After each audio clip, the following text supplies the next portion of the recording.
Tidak Bhinneka bukan Indonesia. Keberagaman bukan untuk diseragamkan.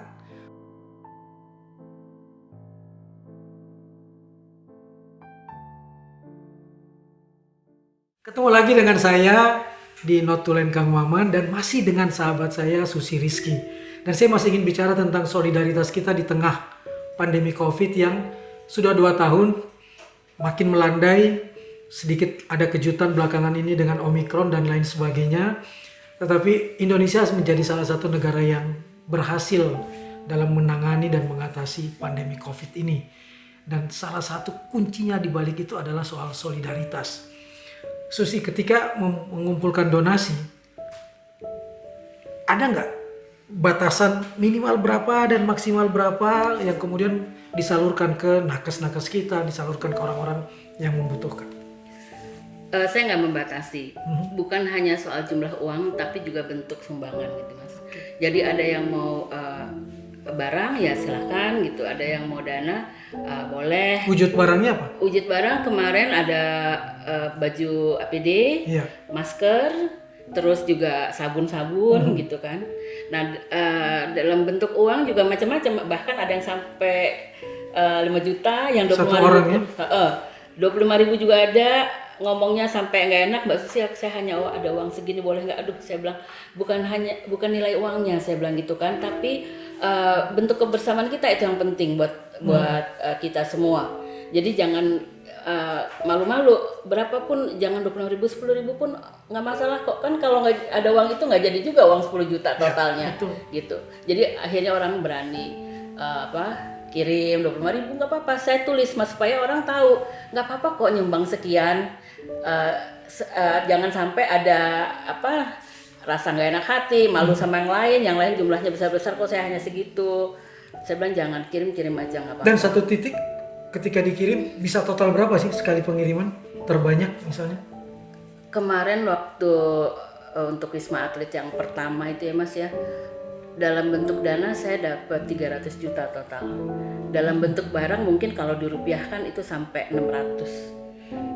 Karena kalau waktu itu APD mahal banget. Ya, masker betul, mahal. masih sangat yang mahal. satu kotak itu 250.000 waktu itu. Padahal ya sekarang harganya cuma berapa aja gitu. Cuma kan waktu itu barang langka dan berharga banget buat para nakes. Ya itulah saya bilang kalau saya nggak berani belanja, takutnya saya juga nggak ngerti tempatnya. Kirim barang aja deh, saya bilang. Nanti saya yang antar ke sana. Lalu yang selalu orang permasalahkan biasanya kalau kita menjadi relawan adalah bagaimana pertanggungjawaban publik terhadap uang-uang ini. Sehingga orang kemudian percaya dan pokoknya gue mau nyalurin asal dengan Susi misalnya. Gue percaya Susi, nah bagaimana Susi meyakinkan bahwa insya Allah nggak ada satupun yang gue ganggu, ini gue salurkan langsung kepada yang membutuhkan. Saya selalu, karena kebanyakan yang donasi kan teman-teman Facebook, netizen itu. Teman-teman Facebook yang kadang-kadang nggak dikenal sebelumnya. Banyak juga nggak dikenal, tapi kan wall saya tuh open, saya nggak pernah posting yang dikunci gitu, barangkali dari 1.000 hanya 1 kali. Jadi wall saya open, saya tulis di situ detail pemasukan dari siapa, dari A, B, C, jumlahnya berapa dan belanjanya berapa, detailnya apa aja gitu kan. Dan saya menghindari, kalau saya lebih senang sebetulnya kalau teman-teman kirim barang, supaya saya nggak usah belanja gitu loh mas. Karena takutnya di Maido, bahkan saya menghindari itu. Tapi teman-teman nggak kita percaya kok Mbak Susi aja yang belanja, karena Mbak Susi yang tahu keperluannya apa. Jadi tetap kita kirim dana. Yang barangnya barang, yang dana ya jalan terus. Dan ketika datang membawa barangnya dipoto, dipublikasikan ke publik. Iya. Nggak dinyinyirin orang. Lu pamer aja lu terus ada juga. Tetap aja. Ada. Tapi ya kalau kita dengerin gitu nggak jalan ya mas ya. Itu dia. Barangkali itu kita anggap aja salah satu resikonya gitu. Justru yang jadi penyemangat ya. Iya. Silakan aja. Karena saya buku aja saya sering kirim lalu kemudian dinyinyirin, lalu saya bilang gini deh, lu ikut nyumbang 1 aja. Nggak jawab tuh kadang-kadang langsung. Nah itulah, kadang-kadang ya kita udah mencoba bagus, baik aja ada orang. Saya selalu mengambil nilai positif bahwa dia memang diciptakan Tuhan untuk menguji iman kita. Iya, kalau dengerin gitu kita nggak jalan, kasihan yang memerlukan.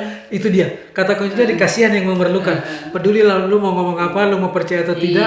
Pokoknya tanggung jawab gue cuma satu, transparansi publik kan ya. Dimunculkan di media sosial, orang tahu dan terus berjalan ya. Terus sampai hari ini saya masih kirim seminggu sekali kirim roti dari Holland Bakery. Hari ini 2022 ya? Iya masih. Masih Setiap terus ya? minggu Holland Bakery kasih saya 100 roti. Oh, Uh-uh. oke. Jadi Jalan terus masih masih orang banyak. masih terus memperlihatkan kepeduliannya. masih. Kadang-kadang ada Mbak ada rezeki nih Mbak Susi atur deh mau kirim ke siapa kemana gitu. Orang Indonesia itu luar biasa kok, kata kuncinya cuma satu. Kalau kita serahkan semua kepada negara, berapa sih kesanggupan negara kita? Iya. Tapi kalau kita sama-sama gotong royong untuk menyelesaikan satu masalah, nggak ada kata tidak bisa. Persoalan cuma satu. Masihkah kita ingat dengan nilai gotong royong tersebut? Dari 25.000 sampai 5 juta terkumpul 300 juta, mungkin juga terbilang sedikit saat itu. Tetapi ada yang paling luar biasa di situ, bukan persoalan sekedar kita membawa alatnya, tapi kata Susi, orang-orang yang kita datangi para nakes itu merasa ada temennya. Betul.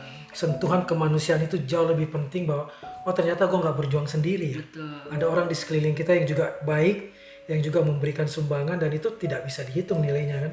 Makanya saya selalu berusaha antar sendiri apa Mas ekspresi mereka ketika menerima kiriman dari kita Itu itu yang yang bikin nangis. priceless. Itu yang bikin nangis.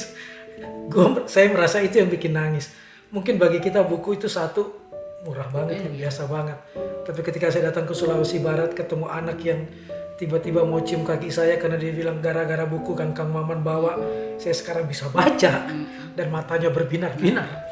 Udahlah, Iya, semua selesai. selesai semuanya. Capek kebayang. Nggak usah bayangin surga jarak jauh deh. Lu bayangin surga di bola matanya, wow. Wow, Susi datang lagi. Wow, Susi datang lagi. Itu lihat matanya udah langsung ya. Betul. Sementara mereka ketemu keluarga aja susah kan. Susah. Tiba-tiba ada teman yang datang ke situ gitu loh, yang mau berbagi. Dan Susi nggak sendiri kan. Enggak, saya ada 4 teman yang jalan, termasuk Mas Haryanto Arbi, Nah, oke. Mas Sigit. Luar biasa Haryanto Arbi itu Iya. salah satu pahlawan bulu tangkis kita, juara All England, juara dunia. Dan terus-menerus membantu sampai hari ini saya melihat dia masih kirim sepatu dan sebagainya kan. Sepatu. ya. Ada sepatu 1.000, saya bilang Mas banyak amat, dijual aja, jangan banget. Jual aja Mas, banyak banget 1.000. Enggak, saya udah mau bagikan memang. Jadi kemarin kirim ini kolong-kolong jembatan. Itu orang-orang yang bekerja dalam diam, kita di ujung tombaknya ya. Iya. Kapan-kapan kita harus undang tuh Haryanto Arbi. Terakhir saya ketemu dia di Jarum, di Kudus, Iya. 50 tahun Jarum. Baik, ya. Orangnya baik betul, nggak Nggak punya ada pretensi, nggak ada omongan. Tiba-tiba konkret aja tuh barang datang. Nah, orang-orang seperti itu kan banyak ya sebenarnya di kita ya. Aduh, banyak banget Mas, banyak banget.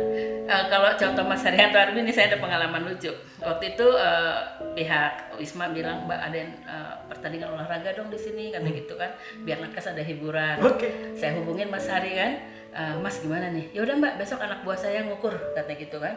Dikirimlah besok anak buahnya ngukur, keliling Wisma Atlet 3 kali, nggak ketemu tempatnya. Mas Hari telepon saya, Mbak gimana ya?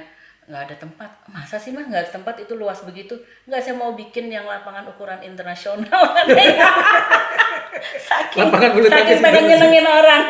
Akhirnya nggak ada kan. Akhirnya sama Pak Arifin diajak ke lantai berapa, diukur-ukur, ya udahlah seadanya segini udah paling gede yang nggak kena angin. Jadi di dalam Wisma Atlet ada satu seperti kayak aula gitu ya, di situ dibikin lapangan Lapangan bola. badminton. Jadi Anda bayangin nggak, bersama-sama itu ada orang yang menyumbang hiburan, ada yang menyumbang semangat untuk ayo bersama-sama kita menghadapi hal ini tetap dengan riang, tetap dengan ringan.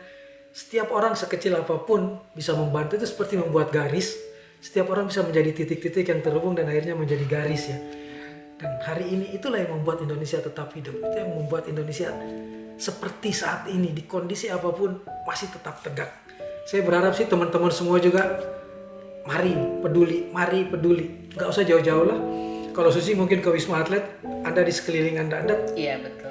tahu nggak di sekeliling Anda ada orang yang nggak bisa makan. Di sekeliling Anda ada orang yang sedang sakit. Di sekeliling Anda ada orang yang mungkin tidak lagi punya pekerjaan karena terdampak pandemi. Coba sisipkan ke mereka. Saya yakin Anda akan ketemu surga di binar bola mata dia. Sampai ketemu lagi di catatan Kang Maman, di notulen Kang Maman.